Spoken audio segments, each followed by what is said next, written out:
পরীক্ষা, তোমরা অন্তিম পর্যায়ে পৌঁছে গেছো। এই অন্তিম পর্যায়ে তোমরা কিছু গুরুত্বপূর্ণ প্রশ্ন যেগুলো চোখ বোলাবে। যেমন অসুখী একজন কবিতা থেকে সেই মেয়েটির মৃত্যু হলো না, কোন মেয়েটির কথা বলা হয়েছে, মেয়েটি মৃত্যু না হওয়ার কারণ কি? তারা আর স্বপ্ন দেখাতে পারলো না, তারা কারা? স্বপ্ন দেখাতে পারার কারণ কি? তারপর যুদ্ধ এলো, তারপর বলতে কখন যুদ্ধের অন্তিম পরিণতি কী হয়েছিল। এবছর এটা 5 নম্বরের প্রশ্ন আসার সম্ভাবনা প্রায় প্রবল, যেহেতু কবিতাটি আয়তনে অনেকটা সংক্ষিপ্ত। কবিতার প্রত্যেক লাইন তোমরা ভালো খুঁটে খুঁটে পড়বে। এইখান থেকে এবছর প্রশ্ন সম্ভাবনা 3-5 প্রবল। পড়বে জ্ঞানচক্ষু গল্প।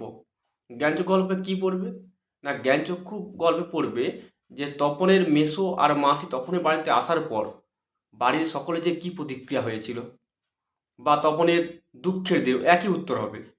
মানে একদম লাস্ট পৃষ্ঠার গুলো ভালো করে পড়বে জ্ঞানচক্ষু গল্পের। হারিয়ে যাওয়া কালিকলম থেকে পড়বে একদিন তাদের কত না খাতির, কত না সম্মান, মানে মুঘল দরবারে কাদের কথা বলা হয়েছে, তাদের খ্যাতি সম্মানের পরিচয় দাও। আর তোমাদের বাংলা ভাষা বিজ্ঞান, যেহেতু ওখান থেকে প্রশ্ন অনেক কম হয়, শব্দের ত্রিবিধ কথা ভালো করে দেখে রাখবে।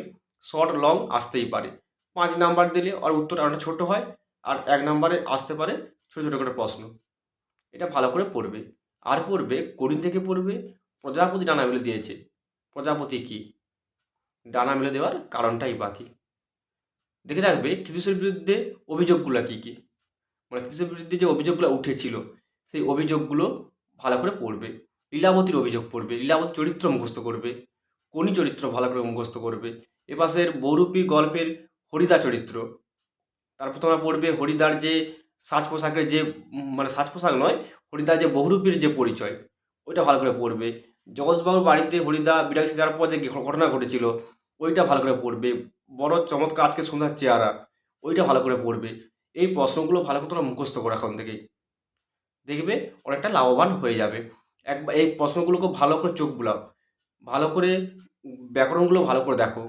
ব্যাকরণের ধরো প্রত্যেকটা যে তোমাদের যে বাক্য রয়েছে, যে সরল, জটিল, যৌগিক যে বাক্যগুলো যে রয়েছে, প্রত্যেকটা বাক্যের সংজ্ঞা সঙ্গে একটা বৈশিষ্ট্য পড়বে কিন্তু।